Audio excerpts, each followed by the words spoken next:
Hey everybody. So I hate awkward movies. Meet the Parents, Meet the Fockers, all the Ben Stiller movies where you just cringe the whole time and everything's really uncomfortable because it's painful, and I hate those movies. And so I've never told this story because it kind of falls into that category, but lucky you guys get to be the first audience to hear it. I moved to LA 6 years ago from a small town in Ohio called Mount Vernon. And up until that point, my life had been pretty much as sheltered as it can be. My family was a traveling gospel band for my entire childhood, so we went from church to church singing hymns in evangelical churches. And then I went to a conservative Christian Bible college with a curfew, and it was a dry campus, and they had all these rules against cohabitation, and we were all terrified of our genitals, and we all had carpal tunnel by the time we were done. So by the time I was 24, I was ready to get out of that and just kind of experience something different. I moved to LA for film school. And when I came out here, I'd kind of been flirting with liberalism for a while. I voted for Obama, and I felt like it was the most rebellious thing I'd ever done, and I just wanted it done. And I came to LA, and I started going to this church called Tribe, which was founded by a bunch of people in Burning Man, and they have a drum circle, and they drink wine, and, they're all artists, and I thought that was really cool, and I was really kind of vibing on this newfound freedom. And one of the things that I did was I went to acting class. And up until this point, I'd only been in, those really terrible Christian plays where, people pretend to cry really badly and it all comes back to Jesus. So now I was actually, performing classical theater with some other really talented actors. And there was a girl in the acting class who I really connected with. We're going to pretend her name was Willow, even though that wasn't her real name, because it's a small town and somebody probably knows her. So she was beautiful. Beautiful skin, blue eyes, petite, ballerina build, red hair, girl next door, gorgeous voice, charming. And we got paired in the scenes a lot together. Our acting coach said we had good chemistry, which was really flattering to me because I still was trying to wrap my head around the fact that somebody someday might want to have sex with me. So we were spending a lot of time together, and I really enjoyed this girl. She was smart, she was intellectual, she read a lot. And I was really embarrassed about my upbringing. I was really embarrassed of my virginity. I was really embarrassed of traveling on a bus as a kid with my parents. And I was really embarrassed of my Christianity. So when we started talking about spirituality, I knew that there was some sort of resonance between us, but I wanted to be really codified about how I talked about that. So instead of saying that I went to a church, I said, oh yeah, I have a spiritual community. We have a drum circle. Where people go to Burning Man, it's cool. And so she said, I have a spiritual community. In fact, we're having a retreat in a couple weekends. It's called Love Fest. You should come. And I said, that sounds awesome. And I was like, this is great. I was reading Rob Bell at the time, like I said, and one of the things he says is all good is God's good. So instead of just being afraid of every other idea in philosophy, you can just experience whatever, and if it's good and if it resonates, you can accept it as truth because God is bigger than any one creed. I like that idea. So with that spirit, I was kind of really ready to go with Willow to this retreat. And she sends me this big, long email with a link to their website. And it says Love Fest at the top, and it says, an exercise in spiritual growth and togetherness, and there's these long paragraphs, and there aren't many pictures. The logo is just like a bunch of intersecting colorful circles that kind of make a rainbow, and it's all this stuff about engagement and brotherhood and, spiritual connection. And I'm like, okay, that's good. And I just kind of skim it, and there's one picture of two women hugging, and I'm like, yeah, that seems cool. So it's in Angeles National Forest, and Willow and I go on this trip together in my 97 Mazda Protege, which has 200 some miles on it. I made this playlist that I was really proud of, and we got there late after they'd already eaten dinner, and they were starting their meditation circle. And in the cabin, it's this big open room with a lot of couches and a fireplace, and they invite us to join them, and everybody's sitting around on the floor. And there's this attractive couple, probably in their 40s, they're kind of in the middle leading everything, and they just are kind of really yoga-y and guru-y, and they both have armpit hair, one's a man, one's a woman, and they're just beautiful. None of these women are wearing makeup, but their faces all just kind of glow. Everyone's toned and athletic, and if somebody says something, everybody's like, yes. truth, yes. And so they're all kind of sitting around the circle and meditating. Somebody's reading a Rumi poem, and everybody's like, yes, good. And then they pass around this pipe, and it's like the most perfumey marijuana I've ever tasted. It tastes like someone just poured lavender in it, and it's really sticky, and I'm loving it, and it's just great. And then we do this thing where we all kind of lean on each other, and we make kind of like this human Swedish roll, you know, where everyone's kind of leaning on each other's stomach, and we all breathe in together and breathe out together. And it's really, I'm like, this is different, you know, but it's great because all these people are so open, and I feel so connected. And thank you, God, that I can have this experience, and that I can experience the fullness of you outside of my narrow context. Thank you, God, for that. And then the kind of hippie couple that is leading this say, okay, the structured section of our evening gathering is finished, but now we just invite you to stand up and share the sign of peace with each other, which is a really evangelical thing to say. We share the sign of peace all the time, and it means that you stand up from the pews and like you pretend to smile and you say, God's peace with you, you know, and it's really wooden, and but this was way different from that. So people start making eye contact, and they just kind of start patting each other's arms, and they're like, peace. Peace. You know, and they just kind of do creepy things, but I'm into it. And there's this woman who's probably my mom's age, but she's in really good shape. Like her abs are just, she's wearing like this short shirt, it's kind of like a tank top, and she's got these yoga pants. And she sort of looks like Alanis Morissette, you know? And she's like, you know, come sit by me. And I'm like, okay. And she introduces herself. And she starts giving me this massage. And she's like, you're so tense. And I'm like, I am. I have a couple part-time jobs. You know, it's just for that. But, you know, I'm a screenwriter, so, you know, it's and so she's just kind of giving me a massage. And I'm like, oh, wow, you're really good at this. And she's like, thanks. You know, and she's doing her thing, just kind of working her. And it was a strange massage. It was nice. She was good at it. But it felt like one of those things where there were at least 3 times where I thought that it was going to be over. But it just kept going. It just kept going on. It was like, it just kept going and going, like the Energizer Bunny. So she kept, you know, and then she got her elbows in there. And then she started, her face kept getting closer to me. And she would say, you're so tense. You don't have to carry around all that tension. And I was like, okay. And then the massage stops focusing on my back, and it starts to kind of focus on, I think it's an accident. I'm like, I'm not even going to bring it up. She'll be embarrassed. It's not even. But it just keeps going. And then I look around, and then, like I said, it's an open cabin, you know. Big open room. It's long. It's kind of dimly lit. There's candles. There's somebody's burning incense. But I can see around the room, and I notice that man's not wearing pants. And I see my friend Willow, and she's kind of teamed up with the power couple that's sort of leading this whole thing. And she helps this woman take off her shirt, and then the woman unclasps her bra, and she just kind of offers her breast to Willow to sort of suckle. And so Willow does. And I'm horrified, because like what Alexus said, when you grow up in the evangelical church, you're terrified of sex. Like, you just feel like if you accidentally see a penis one day, you will explode. And so, you know, she's doing what she's doing with this woman, and the woman's husband, partner, is kind of like coming out beside Willow, and he's like doing this creepy massage of her scalp, and she's just kind of like, you know, and meanwhile, this woman's still kind of, you know, she feels that I'm hesitant, and she kind of leans up to me, and she's still behind me this whole time, so there's no eye contact. It's just kind of her lips on my ear, which just makes it creepier. Because we're always told in the evangelical church that Satan whispers in your ear too, so it's kind of like that. And she's like, what's wrong? And it was the weird sensation, I don't know if this ever happens to you, but it was, sometimes your mouth just can't make words. And it's kind of like,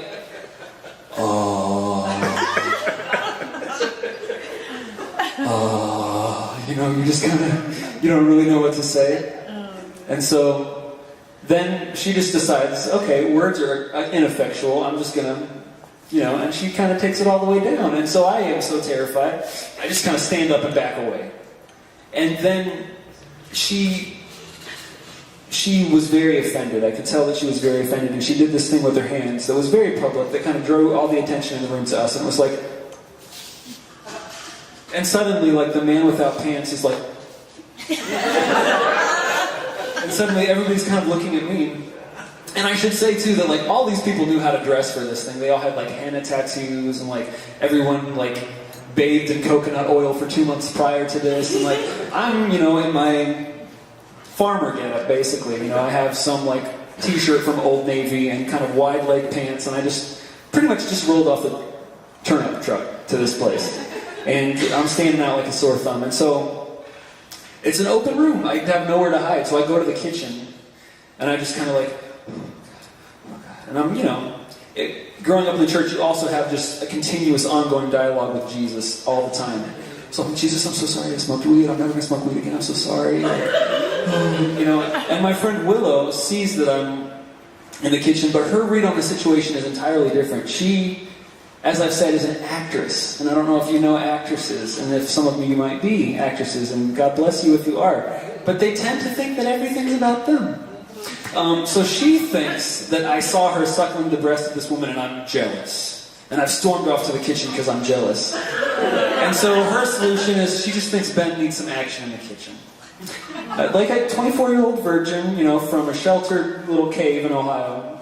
So she comes into the kitchen, you know, a force of sexual enlightenment. She just pins me to this fridge and grabs my face and just shoves her tongue in there and just kind of, you know... And then she gets kind of the dead fish reaction from me. And she's hurt as well, you know. So she goes, "What's wrong with you?" And I say,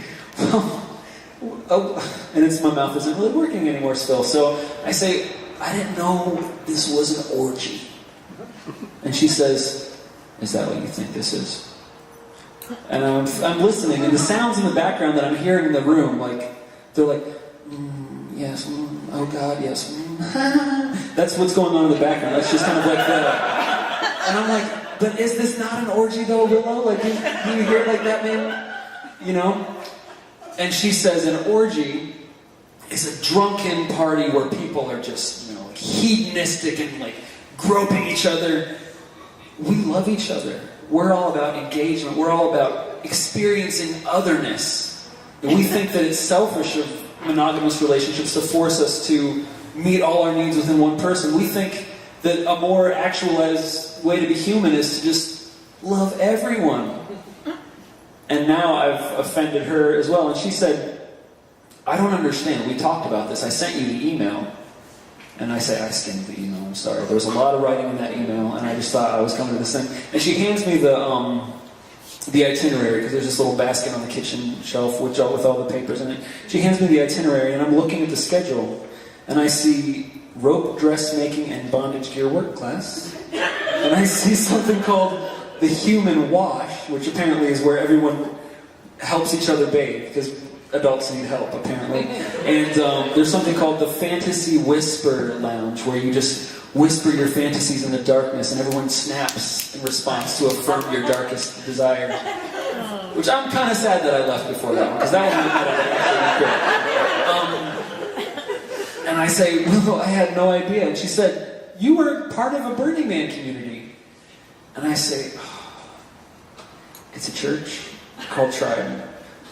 She goes, "A Christian church?" And I say, "Yeah." And then she laughs, but it's not like a nice laugh. It's not the kind of laugh that you want. I see my entire self change right in front of her. What was attractive and mysterious and cute is now pathetic and regressive and repressed. And she goes, "Oh, honey." And she never called me honey before. "Oh, honey, I'm sorry." I'm sorry. And, you know, she's not, you know. It's interesting how "I'm sorry" can communicate everything in the world except "I'm sorry." And then she just kind of looks at me with this mixture of pity and contempt, and she says, "Well, you know what, if you want to go, like, you should just go." I say, "I think I'm going to go." And she's like, "Okay." And she kind of like touches my arm. It's not quite a hug. It's kind of like a half-assed attempt at a hug where she's deciding if she wants to, and then she just decides to kind of do that, and she kind of walks back. I'm like, fuck. I just kind of walked back out to the parking lot, kind of glad that I'm getting away. But I mentioned that I'm driving a 97 Mazda Protege at this time. So I get in the seat and I turn the key, and there's no sound. And I try to turn on the light, and there's no sound. And we also smoked all that weed, and I was really, really thirsty. And I needed to go inside to the retreat center to get a drink and to ask somebody to jump my car. But I knew that the softcore porn that I'd seen moments ago, it was probably like hardcore porn now. So I just kind of stayed in the car for a long time, and I prayed, and I said, Jesus, please make this car start. Please make this car start. Please make this car start. And those of you who pray, do you ever just keep getting an answering machine when you do that?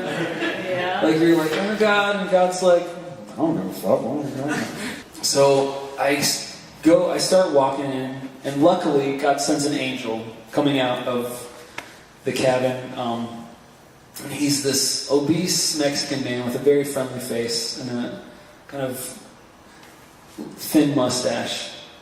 And he's going to his car to get some more weed. And he's like, hey, do you want to smoke with me?